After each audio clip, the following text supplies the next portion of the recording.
저는 14개월 딸아이를 둔 아기 엄마입니다. 계엄 당일 6퇴 후에 소파에 누워있다가 계엄 선포를 보고 바로 법조문을 확인하였습니다.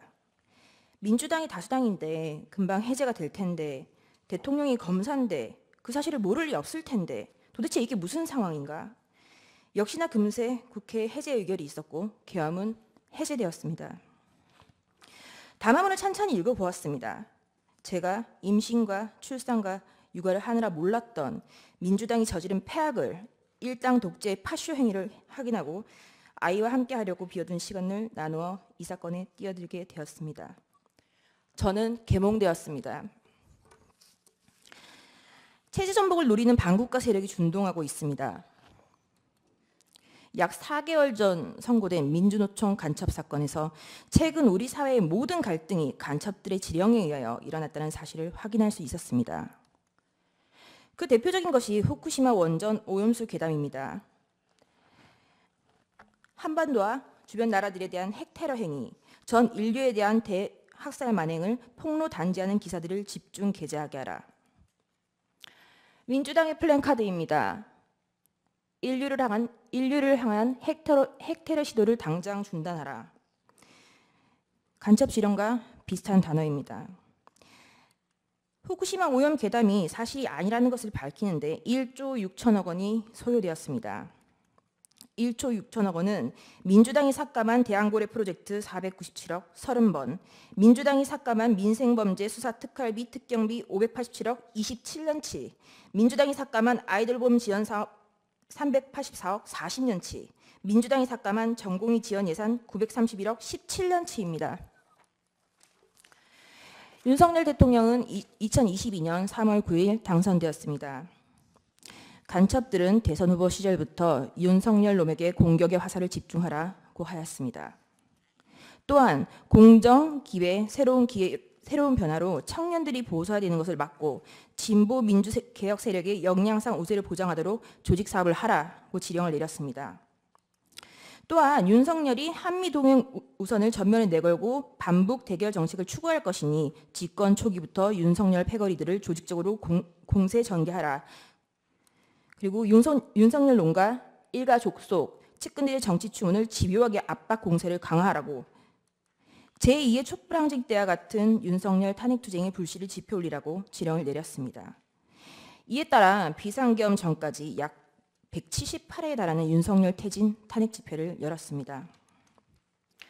이 사건 계엄을 내란죄로 고발한 자는 민주노총 위원장이었습니다.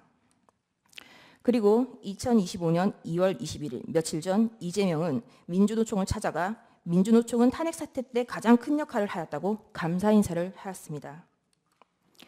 간첩들은 국회 진입에도 적극 개입하였습니다. 진보당과 연대하라. 정의당이 당 지도부를 장악하도록 밀어주라. 한편 문재인 정부는 박근혜 정부의 계엄 문건을 친위 쿠데타로 몰아 2018년 기무사령부를 해체하였습니다. 104일 동안 200여 명을 조사했지만 내란 음모는 전원 무혐의 종결 처리되었습니다. 민주당이 지금 하고 있는 내란몰이를 예행 연습해 두었던 것입니다. 나라를 위하여 헌신해왔던 군인들에게 모욕과 고초를, 간첩을 잡는 방첩 사업 업무를 질적 저하를 야기시켰습니다. 또한 문재인 정부는 박지원 전 국정원장은 2020년 국정원의 대공수사권을 폐지하였습니다. 민주당은 자신들에게 국민이 부여한 대정부 견제권이라는 것을 앞세워 지금까지 총 29차례의 탄핵을 발의하였습니다. 계엄 전까지 22차례, 계엄 이후 22일 동안 7차례, 수사방해를 위하여 검사에 대한 14차례, 언론 장악을 위하여 방송통신위원장 등의 6차례의 탄핵을 발의하였습니다. 지금까지 단 한 차례의 인용은 없었습니다. 이상민 전 행안부 장관은 헌정 사상 최초로 탄핵된 국무위원입니다. 이태원 참사가 일어나자 간첩은 민주노총에 지령을 내렸습니다. 이태원 참사 희생자 추모 시민 촛불 집회를 개최하여 윤석열 퇴진 함성이 서울 시내를 흔들게 하라. 박근혜 년의 탄핵을 이끌어낸 2014년에 세월호 참사 진상규명 투쟁과 같은 정세 국면을 조성하라. 북한이 지시를 내린 구호는 국민이 죽어간다. 이게 나라냐. 퇴진이 추모이다. 입니다. 그 구호는 실제 사용되었습니다. 화면에 보시다시피 퇴진이 추모다, 국민들이 죽어간다, 이게 나라냐 라는 구호가 사용되었습니다. 이 구호를 사용한 단체는 촛불행동입니다. 촛불행동 상임대표 김민웅은 민주당 김민석의 친형입니다. 이것이 저희가 확인한 민주노총 간첩 판결문의 마지막 지령입니다. 우린 아직 검거되지 않은 간첩들이 어디서 얼마나 어떤 지령을 내리고 있는지 알 수 없습니다. 이상민 장관에 대한 탄핵소추는 만장일치로 기각되었습니다. 직무정지기간은 167일입니다. 29차례 탄핵 중 14건은 검사에 대한 것입니다. 제1차 검사 탄핵입니다. 헌정사상 첫 번째 검사에 대한 탄핵입니다. 이날은 이재명의 백현동 대북송금 의혹에 대한 영장 체포동의안 표결이 있었던 날이었습니다. 이날 민주당은 국무총리 한덕수에 대한 해임 건의안 그리고 검사 안동환에 대한 탄핵소추를 맞불로 상정하여 가결시켰습니다. 검사 안동환에 대한 탄핵은 기각되었고 직무정지 낸 기간은 251일입니다. 제2차 검사 탄핵, 검사 이몽석, 검사 손준성, 검사 이정섭, 검사 이희동, 그리고 제1차 방송통신위원장 이동관에 대한 탄핵을 23년 11월 9일 발의하였고 철회하였습니다. 이 중 검사 이정섭은 이재명에 대한 쌍방울 대북 송금 사건, 법화 유용 사건을 수사한 검사입니다. 2023년 12월 28일 제3차 검사 탄핵, 검사 손준성, 검사 이정섭에 대하여 그리고 이동관 방송통신위원장에 대하여 탄핵소추를 다시 발의하였습니다. 그리고 방송통신위원장 이동관에 대한 탄핵소추는 철회하였습니다. 그 철회 사유는 방송통신위원장에 대한 탄핵 사유를 검찰청법 위반으로 탄핵소추한다고 하여 황급히 철회한 것입니다. 이 탄핵소추안은 고민정 등 168인 등의 발의로 제출되었습니다. 민주당의 탄핵소추권은 이와 같이 사용되었습니다. 최소한 탄핵소추안을 쓰는 성의조차 없었던 것입니다. 그리고 그 다음 날 2023년 11월 29일 방송통신위원장 이동관에 대하여 세 번째 탄핵소추를 발의하였습니다. 이동관은 20일 사이에 3번이나 탄핵 발의를 당하였습니다. 탄핵이 가결되면 직무집행이 정지되어 방통위 업무가 마비되므로 이동관 방통위원장은 결국 사의를 표명하였습니다. 이와 같이 무성의한 장난 같은 탄핵소추 발의와 철회, 재발의에 대하여 국민의힘 소속 의원들은 국회의장들을 상대로 심의 표결권을 침해하였다며 권한쟁의 심판을 청구하였으나 각하했습니다. 결국 검사 손준성과 검사 이정섭에 대한 탄핵소추는 가결되었고 검사 이정섭에 대한 탄핵소추는 탄핵 사유 대다수가 직무와 무관, 특정되지 않아 전원일치 기각 결정이 내려졌습니다. 직무정지 기간은 272일입니다. 제4차 방송통신위원장 탄핵 2024년 6월 27일 방송통신위원장 김홍일 탄핵소추 발의되자 자진 사퇴하였습니다. 제4차 검사 탄핵 2024년 7월 2일 검사 박상용, 검사 강백신, 검사 엄희준, 검사 김영철에 대하여 탄핵소추 발의가 있었습니다. 검사 강백신은 이재명에 대한 대장동 백현동 사건을 수사한 검사입니다.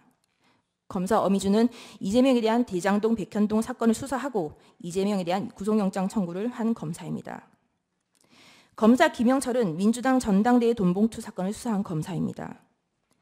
검사 박상용은 쌍방울 대북송금 사건의 수사검사입니다. 검사 박상용의 탄핵소추 사유입니다. 민원인 대기실 바닥에 설사를 하고 벽에 대변을 발랐다.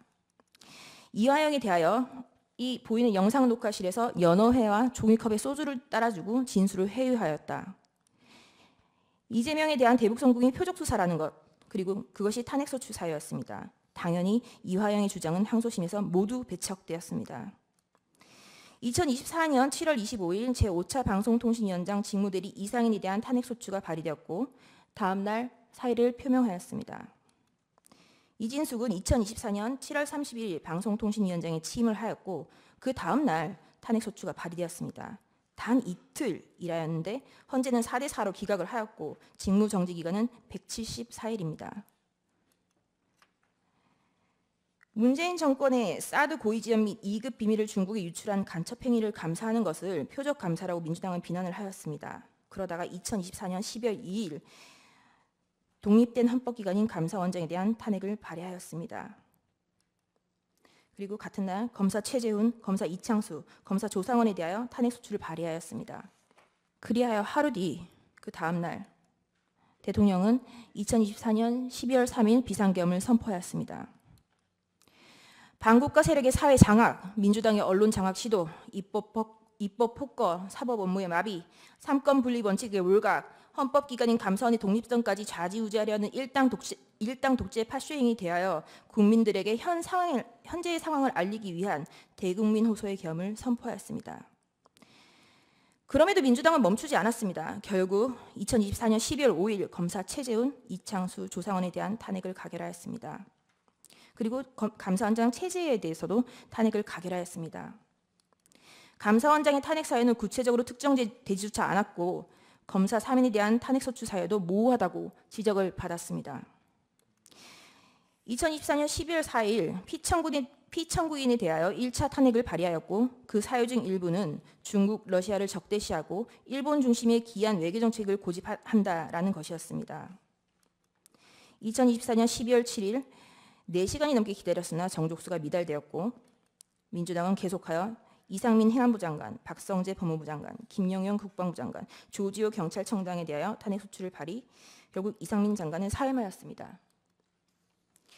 대통령에 대한 탄핵이 쉬이 이루어질 것 같지 않자 한동훈에 대한 체포설, 정치인에 대한 체포설, 판사에 대한 체포설이 난무하기 시작하였습니다.